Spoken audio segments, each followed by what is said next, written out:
우리 사랑하는 제자교회 성도 여러분, 늘 사랑하고 축복합니다. 우리가 하나님께 받은 좋은 특권 하나가 하나님께서 여러분과 저의 기도를 들을 준비를 하고 계시다는 겁니다. 우리 이 밤에 우리 연약한 몸, 영혼, 또 자녀들, 또 교회가 제대로 교회의 본질의 사명을 잘 감당할 수 있도록 우리 성령의 인도에 따라서 기도 많이 하는 이 밤이 되시기를 바랍니다. 우리 마음을 열고 하나님을 향하여 묵상으로 나가겠습니다. 너희는 마음에 근심하지 말라. 하나님을 믿으니 또 나를 믿으라. 아멘. 하나님 아버지, 우리가 아는 것처럼 우리가 살아가는 세상은 문제의 연속입니다. 하나님 아버지, 그러나 오늘도 이 세상에 일어난 모든 문제 다 감당치 못할 시험이 없다고 말씀해 주셨습니다. 오늘도 신실하신 하나님 앞에 우리의 연약한 것들 찾고 구하고 두드리면서 가장 좋은 선물 성령님으로 충만해지는 우리의 영이 되게 주시옵소서. 예수님의 이름으로 기도합니다. 아멘. 우리 찬송합시다. 우리 집에서도요. 우리 찬송가를 펴놓고 우리 영이 살아서 하나님을 찬양하는 우리 그런 시간이 되길 바랍니다.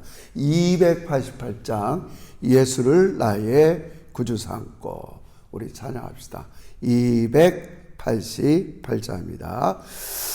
예수를 나의 구주 삼고 성령과 피로써 거둔 나니 이 세상에서 내 영혼이 하늘의 영광 누리도다. 이것이 나의 간증이요 이것이 나의 찬송이세. 나 사는 동안 끊임없이 구주를 찬송하리로다. 온전히 주께 맡긴 내 영 사랑의 음성을 듣는 중에 천사들 왕래하는 것과 하늘의 영광 보리로다. 이것이 나의 간증이요 이것이 나의 찬송이세. 나 사는 동안 끊임없이 구주를 찬송하리로다. 주 안에 기쁜 누림으로 마음의 풍랑이 잔잔하니 세상과 나를 간 것 없고 구속한 주만 보이도다. 이것이 나의 간증이요 이것이 나의 찬송이세. 나 사는 동안 끊임없이 구주를 찬송하리로다.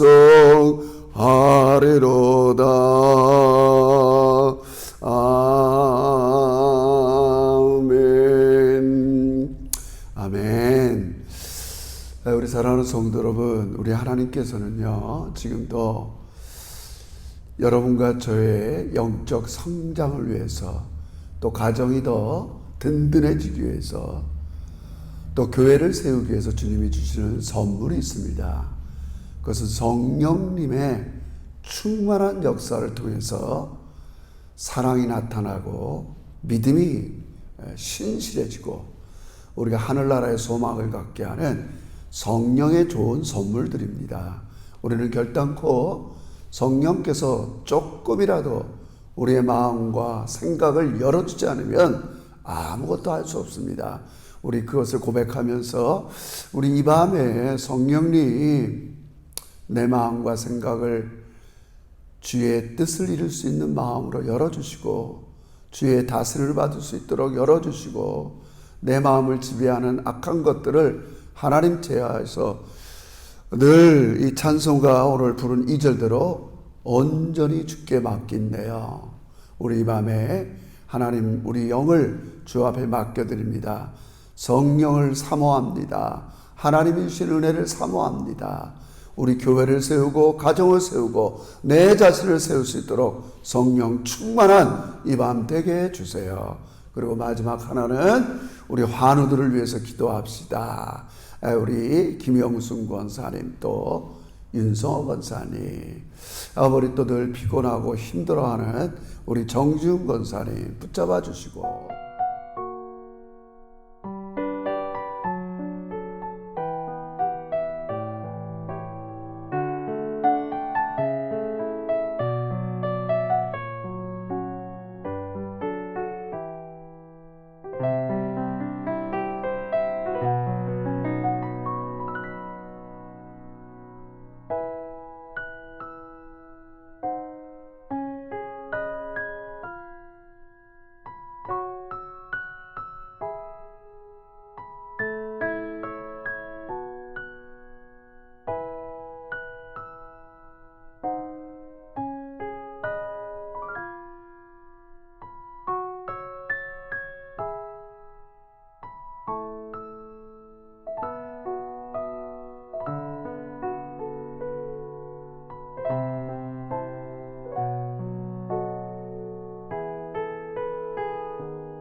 예수님의 이름으로 기도합니다. 아멘. 오늘은 우리 고린도전서 14장을 마무리합니다. 12장서부터 14장까지 은사에 대해서 바울이 꽤나 길게 여러 가지를 권면하는데 오늘 좀 정리를 하도록 하겠습니다. 고린도전서 14장 우리 33절 하반절서부터입니다. 33절부터 40절까지 우리 같이 보겠습니다. 하나님 말씀에 이런 말씀이 있구나. 우리가 잘 배우고 깨닫고 익히도록 합니다. 33절 하반절 모든 성도가 교회에서 한 것 같이 여자는 교회에서 잠잠하라. 그들에게 말하는 것을 허락함이 없나니 율법에 이른 것 같이 오직 복종할 것이요 만일 무엇을 배우려거든 집에서 자기 남편에게 물을지니 여자가 교회에서 말하는 것은 부끄러운 것이라. 하나님의 말씀이 너희로부터 난 것이냐 또한 너희에게만 임한 것이냐. 만일 누구든지 자기를 선지자나 혹은 신령한 자로 생각하거든 내가 너에게 편지하는 이 글이 주의 명령인 줄 알라. 만일 누구든지 알지 못하면 그는 알지 못한 자니라. 그런즉 내 형제들아, 예언하기를 사모하며 방언 말하기를 금하지 말라. 모든 것을 품위 있게 하고 질서 있게 하라. 아멘. 바울은요, 오늘 우리 교회 현실과는 조금 무관할 수 있는데, 이 고린도 교회가 꽤나 하나님의 은사를 많이 받았던 교회인 것 같습니다. 많은 은사, 성령께서 충만하게 역사하셔서 각양각사람에게 여러 가지 좋은 선물들을 많이 주셨어요. 방언의 은사를 받는 사람, 예언의 은사를 받는 사람, 통변의 은사를 받는 사람, 이런 많은 걸 두는데, 문제는 그런 은사를 받은 사람들이 영적 우월감, 교만한 것들에 대해서 바울이 조금 문제를 삼는 거예요. 그러다 보니까 그 당시 1세기들은 지금처럼 주보가 있는 것도 아니고 예배 순서가 이렇게 딱딱 제도적으로 정해진 것이 아니었기 때문에 이렇게 가정에서 예배 드릴 때 은사 받은 사람들이 일어나서 그렇게 예배 시간에 방언으로 기도도 하고 하나님의 계시를 받아서 예언의 은사들하고 이게 이제 좀 무질서했던 것 같아요. 그래서 바울은 이 은사 문제를 다루면서 두 번이나 무질서하지 말고 좀 화평 있게, 오늘 본문 13절에서는 좀 품위 있게, 참 멋있는 말이죠. 우리 13절에 보면, 마지막 절에 보면 이런 말이 있어. 40절에 모든 것을 품위 있게 하고 질서 있게 하라, 이렇게 얘기해요. 여러분, 우리 인간도 이렇게 우리가 사람을 만나보면 품위 있는 사람을 좀 좋아합니다. 그러면 우리가 좀 고상한 말로 교양이라고 그래요. 저도 요즘 하나님을 안 믿는 젊은 세대들한테 어떻게 이 복음을 접근할까 제가 기도하면서 한 가지 어프로치 하는 게 이 기독교 교양이에요. 엄마들은 자녀들이 교양 있게 자라길 원해요. 여기 좀 안타까운 소리지만 초등학교 때부터 담배를 피우는 애들도 있고 중고등학교 올라가면 거의 그런 거를 손대고 또 나중에 젠더 문제, 이게 잘못하면 이 서구 사회의 개인주의와 조그만 방종 이런 것들이 이렇게 자녀들에게 이렇게 꽤나 유혹이 되는 삶입니다. 자칫 그거 우리가 통제할 수도 없고 잘 알 수가 없어요, 여러분. 그래서 이 기독교의 교양, 저는 원래 복음을 우리가 선포해야 되지만 일단 전도를 위해서 참 이런 방법을 제가 고민하며, 하나님 이 시대의 젊은 아이들을 둔 어머니 아버지한테 어떻게 전도를 할까요? 이런 이 자녀들을 이렇게 교양 있게, 특별히 기독교의 교양으로 가르치는 것이 좋은 방안이다. 제가 이제 그렇게 생각하고 또 지금 이렇게 대안도 좀 제시하고 있어요. 이게 중요해요, 여러분. 여러분 보세요. 모든 인간은요, 뭔가 자기가, 오늘 고린도 교회의 경우지만 자기가 너무 충만한 은혜를 받으면요, 인간은 영적이든 안 믿는 이 세상 사람이든 뭔가 이렇게 자기에게 많은 게 들어오잖아요. 그럼 반드시요, 교만도 같이 들어옵니다. 근데 그거를 티를 안 내는 걸, 미안합니다, 교양이라고 그래요. 대형교회 목사님 제 주변에 정말, 저도 마찬가지죠. 예전에 개척해서 교인들이 교회가 들어오잖아요. 그럼 내 마음속에 내가 정말 괜찮은가 보다. 근데 그거를 얘기할 수 없잖아요. 내가 괜찮아서. 뭐라 그래요? 다 하나님의 은혜죠. 이런 게 교양이에요. 괜히 또 깝죽거리다가 잘난 척하지 않으려고. 그렇지 않고요. 다 교양으로 가리는 거죠. 예를 들어서 우리 옛날에 한때 서울에서 강남에 졸부라는 게 뭐예요? 갑자기 막 논밭 팔아서 돌이 이만큼 많은데 그거를 제대로 표현을 못하는 사람들을 우리가 졸부라고 그랬단 말이에요. 그런 걸 가리는 거죠. 그래도 있는 척, 겸손한 척, 하면 척은 아닌데 이거 교회 아니거든요. 오늘 고린도 교회도 하나님에게 많은 걸 받았어요. 사람을 하여튼 받으면 같이 따라 들어오게 돼 있어요. 내가 뭐 자랑이 따라 들어오던 내가 좀 괜찮은 사람이니까 하나님이 이만큼 줬겠지. 항상 교만이 같이 따라 들어와요. 그래서 뭐 어떤 이거를 뭐 잘 이렇게 막 이렇게 드러내는 건 사람들이 교만하다 그러고 막 그러니까 못하잖아요. 그러니까 이제 겸손하게 아닙니다 막 이렇게 하지만 사실은 다 들어와 있어요. 그러니까 바울은 그래서 이제 그런 얘기를 하는 거예요. 그 마지막에 하나님께 좋은 걸 많이 받았으면 뭐 이 본문에서는 은사지만 뭐라고 얘기해요? 결국 결론적으로는 모든 것을 품위 있게 하라. 이것을 그래서 오늘 이 두 가지만 우리 간단히 정리하겠어요. 전체적으로는 하나님께서 교회를 세우기 위해서는 하나님께서 뭔가를 주셔야 교회를 세울 수 있어요, 여러분.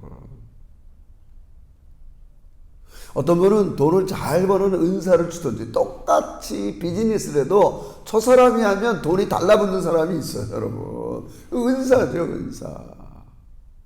방언하는 것도 은사고 예언하는 것도 은사고 돈 잘 버는 것도 이거 어떤 사람은 다른 사람을 즐겁게 하는 것도 은사고 다 있단 말이에요, 여러분. 그래서 중요한 건 뭐라고요? 첫 번째는 교회에 유익이 돼야 돼요.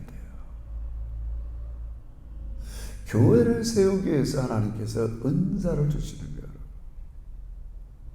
늘 명심해야 돼요.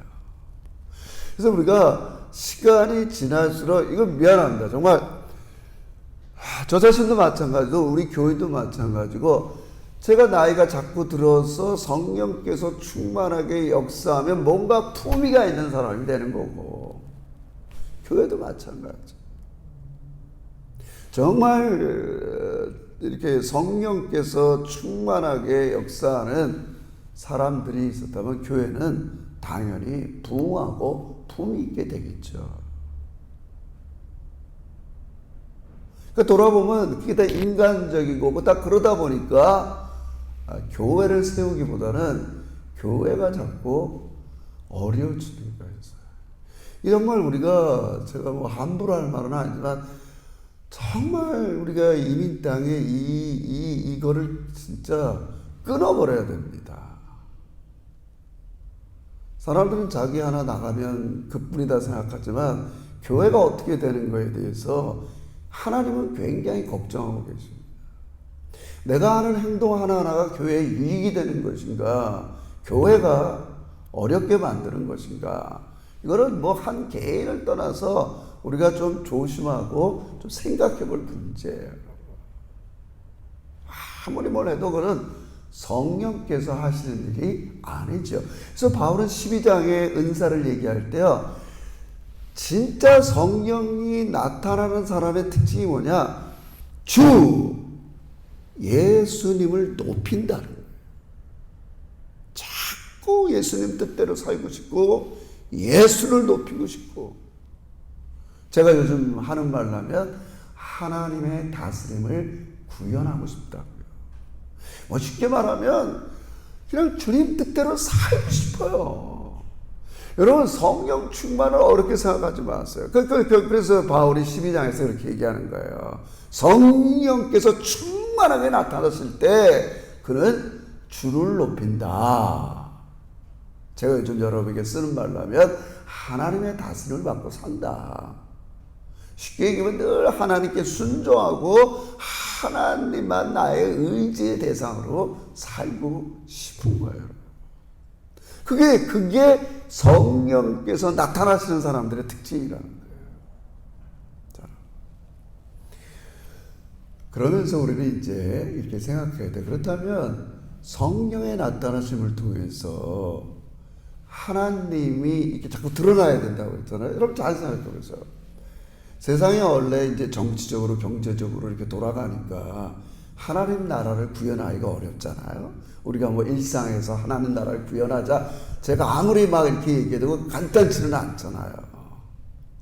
그럼 먼저 우리가 하나님의 이 성령께서 충만하게 나타나셔서 하나님 나라를 구현하는 게 이 교회인데, 그게 뭐예요? 우리가 그게 사실은 첫 번째가 주일 예배, 뭐 꼭 주일 예배는 예배를 통해서 우리가 하나님이 나타나는 거예요. 한 주간 어간의 모든 일상을 좀 뒤로 하고 예배당에 와서 가만히 앉아보니까 내가 예수를 나의 주로 고백하고 내가 죄인인 것들을 고백하고 그런 삶에서 돌아서서 한 주 동안 죄에 안 지는 사람이 어디 있겠어요? 여기는 목사도 생각으로 이런 삶을 살고 싶어, 주님이 원하는 삶보다는 세상적인 삶을 살고 싶어 생각으로, 마음으로, 행동으로 시기도 할 수 있고 죄 지을 수 있잖아요. 근데 예배당에 와서 하나님 나 또 돌아섭니다, 주를 높여드립니다.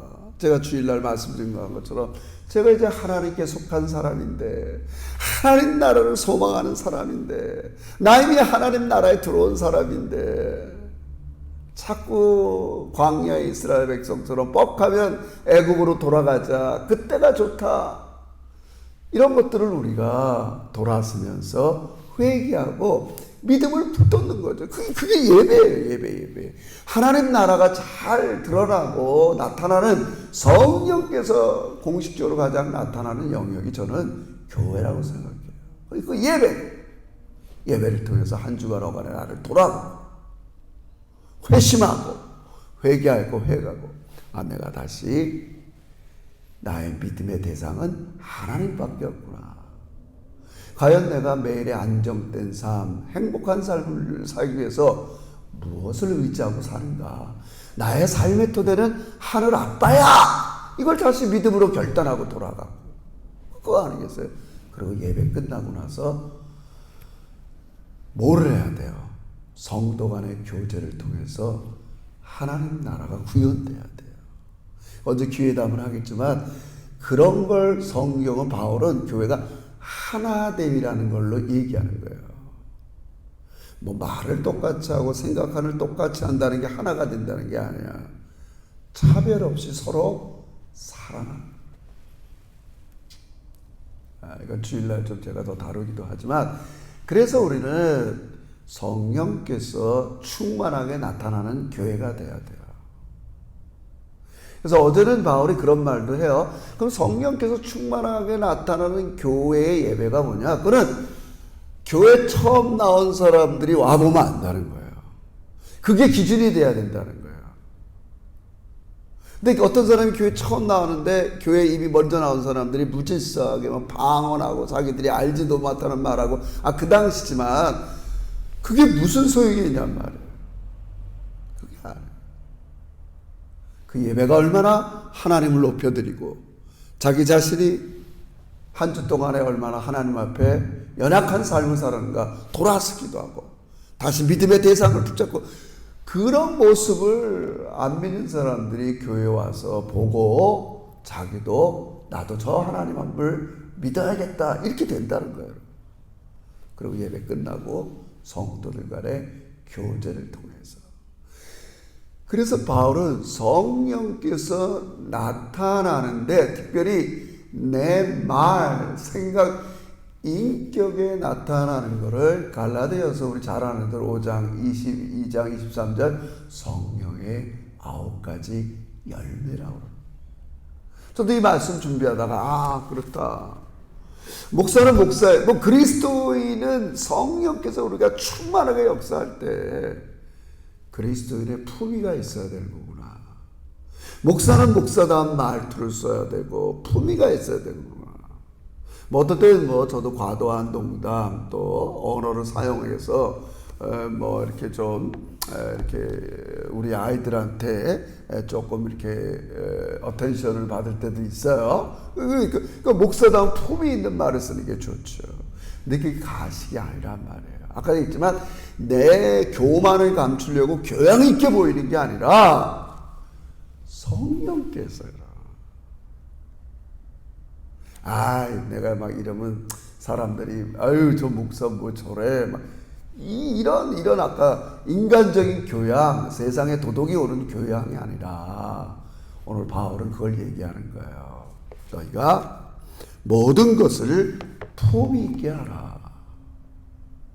누굴 통해서요? 성령님이 나타나시는 사람들 중에 나타나는 가장 중요한 게 품위 있게 하는 거예요. 멋있는 말 같아요. 우리 제자교회 예배가 품위가 있다. 사람들이 이제 끝나고 같이 떡도 떼고 이야기할 때 품위가 있다. 품위가 있는 게 뭐겠어요? 결국 우리가 얘기하지만 성령의 9가지 열매로 사랑하고 서로 용서하고 화평하고 즐거워하고 그게 성령께서 하시는 거예요. 성령께 하시는 거예요. 그래서 하나님께서는 이런 걸 원하는 거예요. 당당하고 품위 있게. 그래서 우리 품위 있는 교회가 되어야 됩니다. 그건 가식이 아니라고 그랬어요. 그럴듯하게 위장하는 게 아니라고 그랬어요. 그 시작은 어디예요? 성령께서 내가 어떤 사람이었는가를 깨닫게 하고 예수 그리스도의 십자가의 죽으심과 그 은혜로 하나님의 새 사람 됐다는 걸 알게 하고 그래서 모든 사람들은 다 차별이 없다는 거예요. 좀 덜 가진 사람이나 더 가진 사람이나 더 많이 배운 사람이나 세상에서 성공한 사람이나 제가 자꾸 얘기잖아요. 그거 갖고 우리가 하나님의 자녀가 된 게 아니잖아요. 인간은 자기가 갖고 있는 그 어떤 것을 갖고도 구원을 받을 수가 없잖아요. 오직 성령께서 우리의 마음을 열어주시고 하나님의 진리의 말씀을 깨닫게 하시고 하나님의 자녀가 은혜를 된 건데 여러분 오직이란 말은 다른 것 갖고 되지 않았다는 거 얘기하는 거 아니겠어요? 그래서 이제 우리는 교회 안에서 성도들과 예수님이 나를 사랑하신 것처럼 거기에 응답하는 게 교제고 품이 있는 생활이에요. 주님이 나를 이렇게 사랑했는데 나도 거기에 응답해서 우리 교우들을 사랑하고 이해하고 여러분 이래야 안 믿는 사람들이 예배당에 와서 볼 때 야 진짜 그리스도인들은 가식이 아니라 품위가 있구나. 그걸 다른 말로 하면 뭐라고요? 성령께서 자꾸 내 안에 충만하게 역사하는 게 인격으로 나타나는 거죠. 저도 마찬가지입니다. 시간이 지날수록 목사인데 수십 년 동안 기도하고 매일매일 그랬다면 성령이 나를 지배한다면 갈수록 내가 더 변해야 될 거 아니에요. 품이 있는 사람이 돼야 될 거 아니에요. 근데 갈수록 더 완고하고 고집세고 이기적이고 자기밖에 모르고 용서할 줄 모르는 그런 한 인간이 돼간다. 그럼 돌아보면 결과적으로 뭐야? 안 목사의 마음을 다스리는 게 성령이 아니라 자기가 지배를 받고 살았구나. 여러분 우리 이거 깨달아야 돼요. 저도 마찬가지예요. 제가 요즘은요 예전에 한 20년 전에 만났던 분들 이거 너무 집에만 있으면 목사 얘기가 이상적이다 했다. 제가 한 얘기를 평신도들이나 성도들은 어떤 식으로 언어를 그 사람들을 좀 만나는 걸 제가 이제 좀 많이 해요. 들어보려고. 그럼 지금 이제 다들 연배들이 다 들어갔잖아요. 70 다 넘은 사람이 됐어요. 20년 전에 50대 그런 분들이. 그러면 20년 동안 그분들이 어떤 지배를 받고 살았느냐에 따라서 그들의 모습이 변화되는 거예요. 제가 지난주 만났더니 다른 얘기인데 한 권사님은 자기만 정말 예수 믿고 그 종갓집 시집을 갔는데 결론적으로는 그 종갓집 제사 얼마나 많이 지르고 막 그러는데 결론적으로는 최근에 자기 그 종갓집 제일 맛 큰 댁에서 이제 시들이 이제 나이 들어서 놀러 왔는데 그런 고백을 한 거야. 야, 보니 일생 보니까 하나님이 지배한 너의 가정과 너의 삶이 우리 맨날 제사 드리고 귀신한테 절했던 우리 가정과 내 삶보다는 나은 것 같다. 나 이제 예수 믿겠다. 여러분, 그 간단한 그런 거지만 놀라운 거예요. 어떤 사람이 일생 뭐의 지배를 받고 살았는가가 드러난 거예요. 안 믿는 사람들이, 안 믿는 친척이, 저 사람은 정말 이 종갓집에 시집 와서 혼자 예수 믿더니 일생 성령의 지배를 받아서 자녀 후손은 잘 기르고 세월이 갈수록 사람이 품위가 있는 걸 보면서 큰 댁에서 우리도 이제 예수 믿겠다, 제사 드리지 않겠다. 얼마나 놀라운 일입니까? 저는 우리 제자교회가 그렇게 될 거라고 확신합니다. 하나님이 그러려고 지금 뭔가를 하시는 겁니다, 여러분. 우리 그러기 위해서요, 성령의 은사를 사모합시다. 주신다고 그랬잖아요. 왜요? 그걸 안 주거든요. 하나님은 우리가 좋은 가정, 좋은 교회, 좋은 인격으로 품위 있는 그리스도로 자랄 수가 없습니다. 우리 자신감을 가집시다. 성령께서는 준비하고 계세요. 마음껏 여러분을 사용하고 싶어 하세요. 우리 교회를 사용하고 싶어 하세요. 여러분의 자녀들을 사용하고 싶으세요.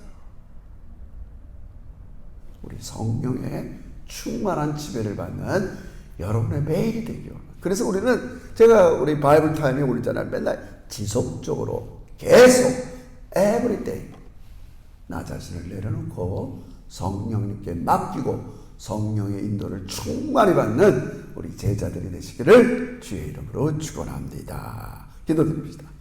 하나님 아버지 고맙습니다. 우리의 예배 속에서 하나님이 높아지시고 내 삶, 내 인격 속에서 하나님이 드러나길 원합니다. 하나님이 나를 그렇게 희생적으로 사랑한 것처럼 내 삶 속에도 그런 사랑, 아버지로 껍데기만 있는 겸손한 척하는 그런 사랑이 아니라 진정한 그런 일들이 우리 제자교회에 있게 해주세요.